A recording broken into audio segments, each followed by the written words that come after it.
अतीशी को दिल्ली की कमान सौंपना अरविंद केजरीवाल के लिए कितना फायदेमंद होगा। अतीशी को दिल्ली का मुख्यमंत्री अरविंद केजरीवाल ने काफी सोच समझकर ही बनाया होगा, लेकिन सवाल यह है कि अरविंद केजरीवाल की आगे की रणनीति के लिए ये अतीशी पारी कितने फायदेमंद होने वाली है। अरविंद केजरीवाल ने अतीशी को कमान तो मनीष सिसोदिया के जेल जाते ही सौंप दी थी। खुद जेल जाने के बाद तो भरोसा करना मजबूरी थी, लेकिन जेल से छूटने के बाद जिम्मेदारी को औपचारिक रूप दे देना ज्यादा महत्वपूर्ण समझा। ऐसा लगता है अरविंद केजरीवाल ने एक तीर से कई निशाने साधने की कोशिश की, बशर्ते ये निशाना आने वाले दिनों में वास्तव में सटीक भी साबित हो। अगर अतीशी की जगह किसी और को मुख्यमंत्री बनाया गया होता तो बीजेपी और कांग्रेस उसे भी वैसे ही टारगेट करते, जैसे अरविंद केजरीवाल हरदम ही दोनों राजनीतिक दलों के निशाने पर होते हैं। अतीशी को मुख्यमंत्री बनाकर अरविंद केजरीवाल ने विरोधियों के हमले की धार कम करने की कोशिश तो की है, क्योंकि अरविंद केजरीवाल या मनीष सिसोदिया के मुकाबले अतीशी को निशाना बनाना विरोधियों के लिए थोड़ा मुश्किल तो होगा ही। अभी तो अतीशी पर हमले का बीड़ा स्वाति मालीवाल ने ही उठाया है। स्वाति मालीवाल तकनीकी तौर पर अभी भी आम आदमी पार्टी की ही राज्यसभा सांसद हैं, लेकिन दिल्ली के मुख्यमंत्री आवास में कथित हमले की घटना के बाद से अपने ही साथियों के खिलाफ हमलावर हो गई। स्वाति मालीवाल के अतीशी पर हमले के फौरन बाद ही आम आदमी पार्टी ने इस्तीफा मांग लिया। स्वाति मालीवाल केस में अतीशी ही अब तक की अरविंद केजरीवाल का पक्ष रखती आई है। स्वाति मालीवाल पर अतीशी ने ही आपका आधिकारिक स्टैंड भी बताया, जिसमें आरोप लगाया गया था कि स्वाति मालीवाल बीजेपी के हाथों में खेल रही हैं। दिल्ली में अरविंद केजरीवाल के खिलाफ बीजेपी मनोज तिवारी, प्रवेश वर्मा और चुनावों में अनुराग ठाकुर जैसे नेताओं को मोर्चे पर लगाया, लेकिन 2020 में वो फिर से भारी बहुमत से जीत गए।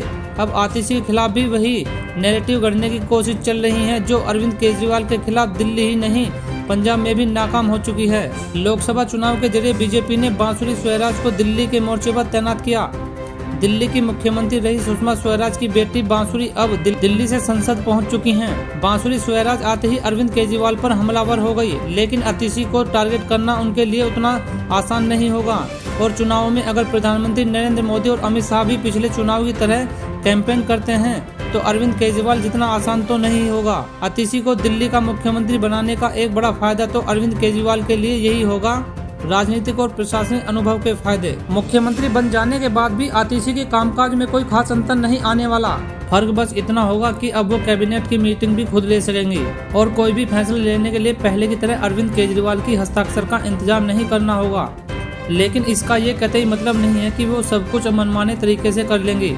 ये तो अभी से उनको साफ कर दिया गया है कि किसी भी मामले में नतीजे पर पहुंचने से पहले आतिशी को मंजूरी तो अरविंद केजरीवाल से ही लेनी होगी। देखा जाए तो आतिशी ने लंबा प्रशासनिक अनुभव हासिल कर लिया है।